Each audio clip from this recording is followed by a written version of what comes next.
everyone, welcome back. Today's video is going to be another goodbye or goodbyes. As I mentioned in my previous one, this is going to be a quarterly thing, and since the first quarter of 2016 has already rolled right on past us, it is now time for me to kind of discuss with you some of the things that I've purchased that have worked for me and some of the things that I've purchased that have not worked for me throughout this first quarter of 2016. As a disclaimer, once again, just because it didn't work for me doesn't mean that it doesn't work for you, doesn't mean that it can't work for you. These are just some of the things that I found that did work for me and some of the reasons as to why some products did work for me, and some products that didn't work for me and the reasons behind that. So fortunately for me, so far this year, for this first quarter, I have not purchased a lot of goodbye products. I have, however, purchased a lot of goodbye products. So I am going to be covering with you the kind of the top ones that I've purchased, because if I would cover with you everything that I love this quarter or everything that I purchased that I really like this quarter, we would literally be sitting here for 30-40 minutes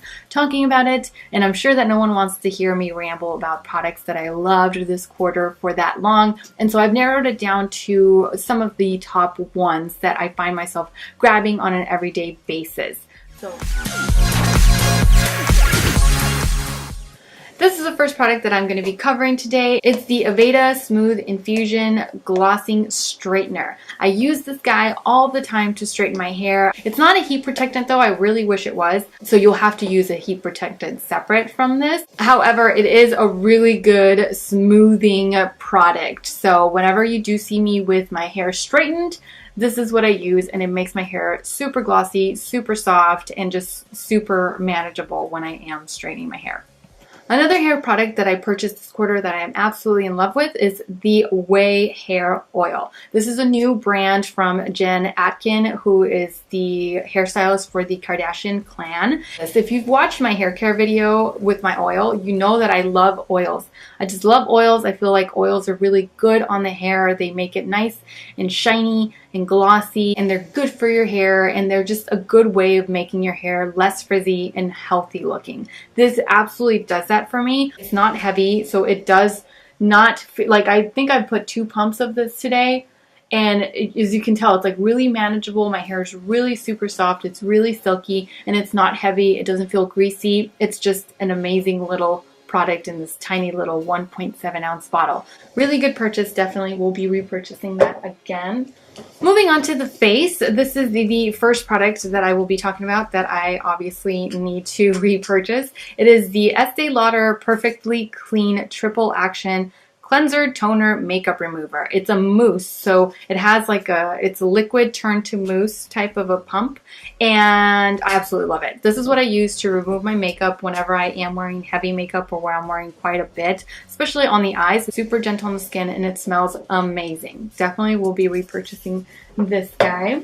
Another product that I really enjoyed this quarter, and I'm continuing to enjoy into the next quarter, is the Fresh Soy Face Cleanser. I use this stuff with my Clarisonic and it's amazing. It works with all skin types, so if you have dry skin, oily skin, normal skin, any kind of skin that you have, I feel like this would do a really good job. This does a really great job of taking away all of the makeup and cleansing your face completely without making it feel dry, because I don't know if you know what I'm talking about, but certain cleansers will literally make your face feel like if you smile, it's literally going to crack. This one does not do that. And it has a really great rose water cucumber scent. Now, if you don't like either rose water or cucumber, then this product will definitely not be for you, because there's no way around it. As soon as you open it, you smell cucumber and a little bit of rose water. So definitely recommend it. I like those scents. They're nice and calming for me, so I'll stick with this guy for cleansing.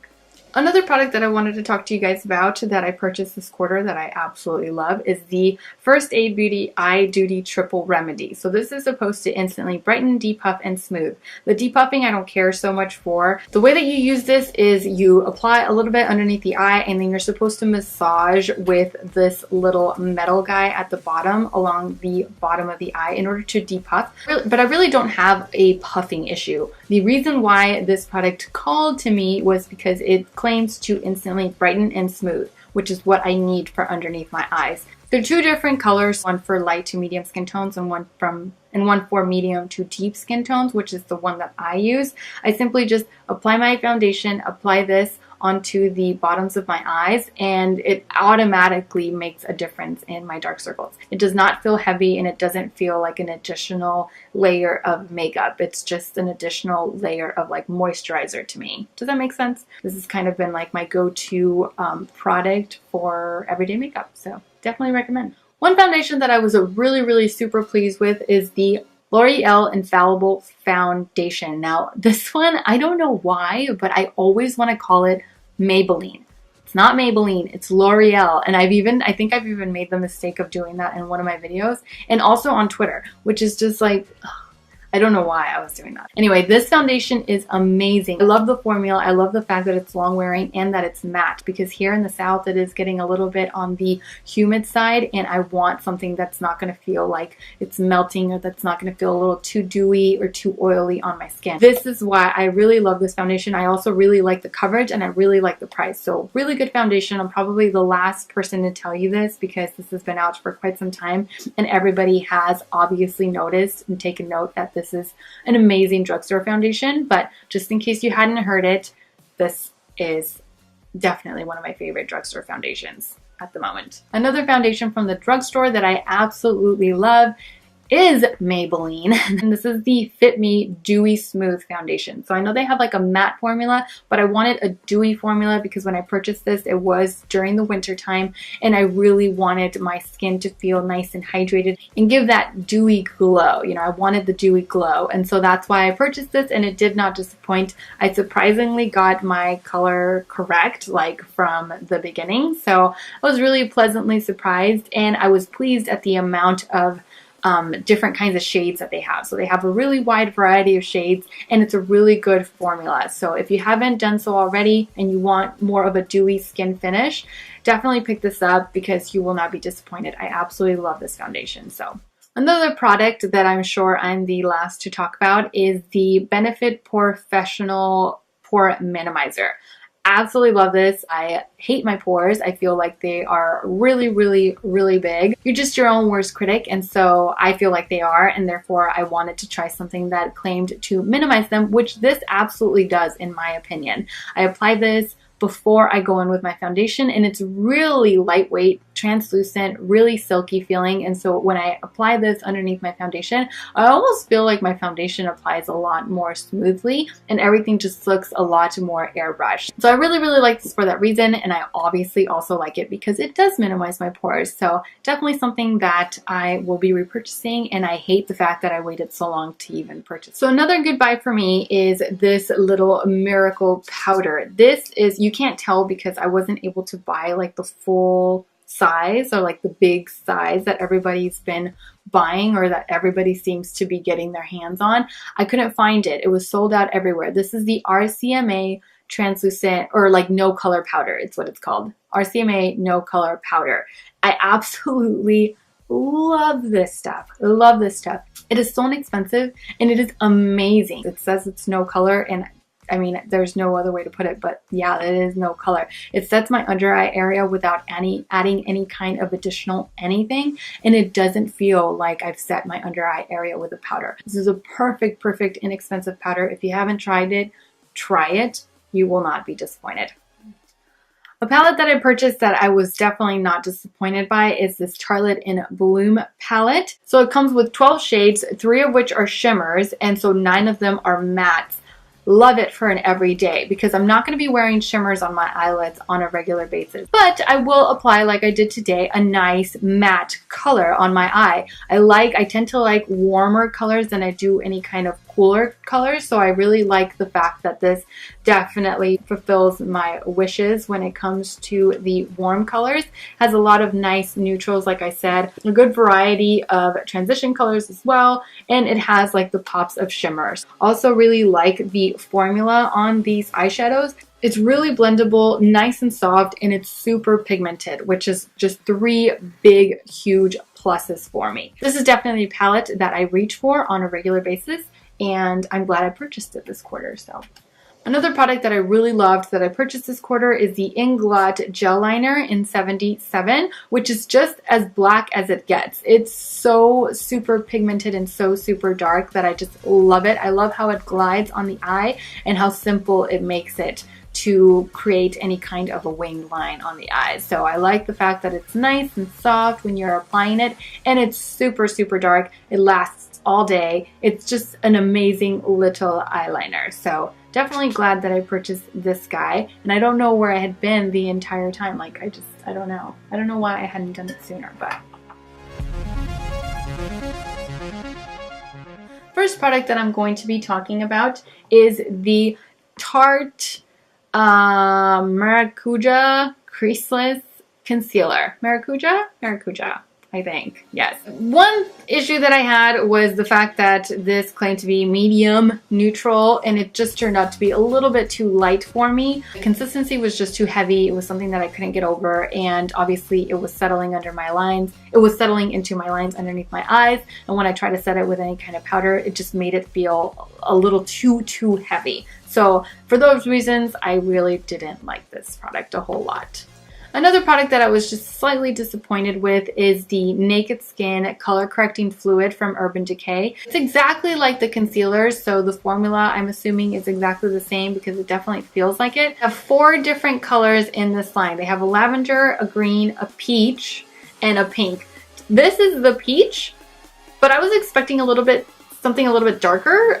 This to me just is a little bit more of a pink than it is a peach. And it just didn't really do a whole lot to my under eye area. It didn't really conceal very well. It didn't color correct very well, rather, like I had hoped it would. It just wasn't dark enough for me, and it was just a little bit too light. And so for that reason, I just really didn't dig it a whole lot. This next product was it still is talked about so much, and I had such high expectations for it because of it. Could be why I ended up hating it as much as I do. But the Laura Mercier Translucent Powder, the thing that everyone bakes with, the thing that everyone uses to set their under eye area, the thing that everybody uses to set anything on the face, it's just not for me. It's a little bit too drying. It's not a little bit. It's really drying. It literally feels like, I hate to say it because I know that a lot of people really love it, but it literally feels to me like I have flour on my face. Like that's what it feels like. That heavy and that white. It claims to be translucent, but it absolutely is not. It definitely, like the RCMA, that one is translucent, no color. It absolutely will just set without leaving any kind of whiteness behind. This one does not do that. You can definitely tell that you put something underneath the eye, something heavy, something white. Just really drying. I hated it the entire time I wore it, and I've worn it on 3 different occasions. I tried to apply it on my skin like in different ways. I did it with a brush. I did it with a beauty blender. I did it with a puff. It just did not work for me. Another product that I purchased that I just cannot get into is the L'Oreal Lock-It hairspray. The L'Oreal Lock-It hairspray. It is actually a really good hairspray. So if you're looking for anything that like has really good hold but isn't going to turn white on your hair, this is really good. I really like the way that it sprays. I like how evenly it sprays. I like that it's not like kind of like a jet stream of hairspray in just one spot. However, the scent is just a little bit too much for me. Yeah, a little too strong and perfumey, and I just feel like they could have toned it down, or they could have gone with a different kind of scent. But of course, they're not going to cater to just one individual person. There could be people that really absolutely love the scent of this. I myself, however, cannot. But it is a really good hairspray. It is long lasting. It is strong holding. However, it's just the scent. I can't get over the scent. So, no. And the last thing on my goodbyes list is this Cetaphil Gentle Skin Cleanser. I don't remember where I read it or who I heard it from that this would be a really good cleanser. And so that is the only reason why I purchased it, because I figured that it would be nice and gentle on the skin, and it's still a cleanser, so it should help me remove, you know, the excess makeup that gets left behind after trying to remove it with an actual makeup remover. But it was just a little, I didn't like it. It left like a residue on my face. Like it just felt like a film was left behind on my face. Like it cleansed, but it didn't really cleanse because it left that film behind, and it was just something that I just could not get over. Like I could feel it on my lips, I could feel it on my face even after I had dried my face. For that reason, I have to say goodbye. So that is it for this episode of Goodbyes or Goodbyes. Let me know what some of your goodbyes or your goodbyes are. Take care, and I will see you all in my next video. Mwah! Bye.